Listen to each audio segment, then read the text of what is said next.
Hey, what's up guys? Min City here back again with another video, and today we are taking a look at Pirate Outlaws. Now, you guys know me, I love card games and I love roguelites and I love deck builders, and this is the amalgamation of all three of them. So please leave a like and pop a sub if you guys are new or you enjoy mobile gaming content or you enjoy this video right before you. It really helps me out. But let's get right into why Pirate Outlaws is so good. Now, I've been playing this game nonstop since I finally downloaded it. I held off for a while. It's been out for about a year, I think. I think it's about its first anniversary. And so, first off, the art style of this game is gorgeous. It has this really cool, polished, like minimalistic, polygonal art style. I don't know how to describe it other than what you see before you. I just love the art style. I love the sound design. I love all the sound effects as well as the music. The music definitely has that Pirates of the Caribbean vibe to it. You feel like a pirate. It's really well done. This is a very polished package here. Now, the cost is 99 cents up front, which isn't that bad. For a premium game, we'll get into that later, that is very cheap. Now, when you first get into the game, there are many characters to unlock, and these characters have different decks and play styles and strategies that you can utilize. Now, that's really cool. There's a ton of characters, ton of cards to unlock as well. Now, you can purchase these cards using gold that you earn in-game.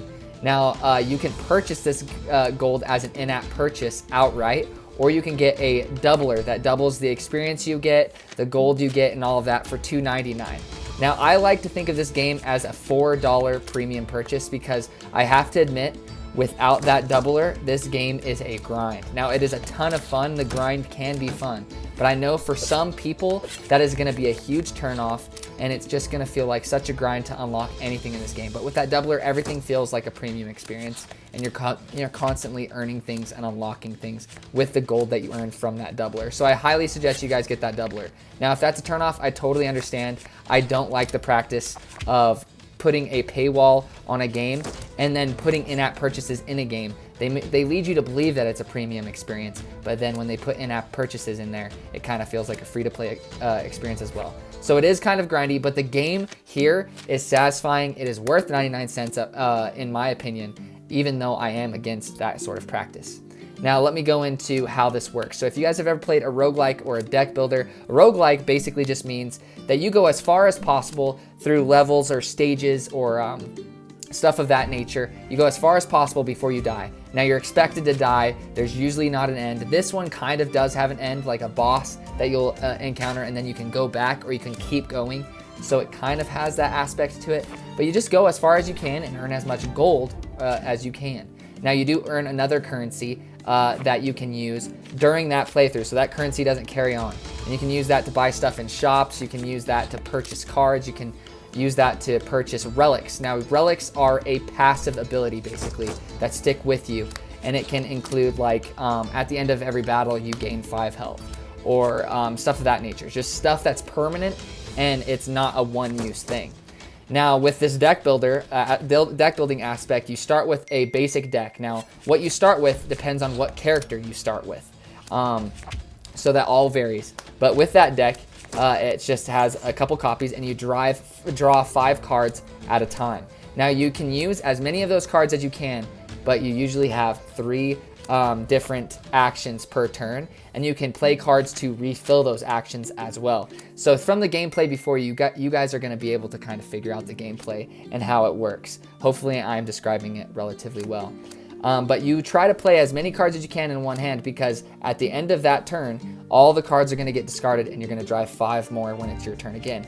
Now, there's characters that are going to be in the back line that are ranged, that you can't reach with melee attacks. You have melee attacks, you have ranged attacks, you have special little spells and stuff of that nature. I call it spells, but it's like basically an ability that will affect your opponents in some sort of way, or affect you in some sort of way, like causing extra critical damage instead of an actual attack, stuff of that nature. So there's a lot of varying things. Now, after these encounters with enemies that you beat, you're going to be able to pick a card. Usually it presents you with 3 cards, and you have to pick one of them, and that is added into your deck. Now, more cards doesn't necessarily mean better. With this, you're kind of having to strategically take the cards that best suit the strategy of the deck you're trying to build. And then with the ones that don't really fit, whenever you encounter a merchant or a tavern, you can get rid of those cards in your deck with a fee from the currency that you earn in the playthrough. And you can get rid of that card so that you have more chances drawing cards that you actually need or actually want or that are actually useful. So there's a lot of really good strategy in this. Like, it's so much fun, and hopefully from the gameplay before you, like I've been mentioning throughout this video, you guys can see if it's for you or not. But I have a ton of fun with this game. A lot of people compare it to Slay the Spire, except I heard the relic system. I've never played Slay the Spire myself, so this is kind of my first foray into that Slay the Spire-esque game. I've played other things like Night of the Full Moon and stuff of that nature, but this one I really like, and I'm really enjoying it. I highly suggest it, especially if you're not against the grind. It's only 99 cents, but if you treat it like a $3.99 premium game, this is a great deck builder that you can spend a ton of time grinding out and just unlocking so many things. There is so much content in this game. So I highly suggest it. Hopefully this gives you guys more of an idea whether you want to buy the game or not, or check it out. I highly suggest it, especially if you like Slay the Spire. And we're still waiting for Slay the Spire on mobile. It sounds like it's going to take till the spring, which is kind of a bummer, but you have this in the meantime. But again, thank you so much for watching. Please leave a like and pop a sub if you guys are new or you enjoy mobile gaming content, because that's all I make on this YouTube channel. Thank you so much for your support. Every like, every comment, every second you watch helps me out and keeps me motivated.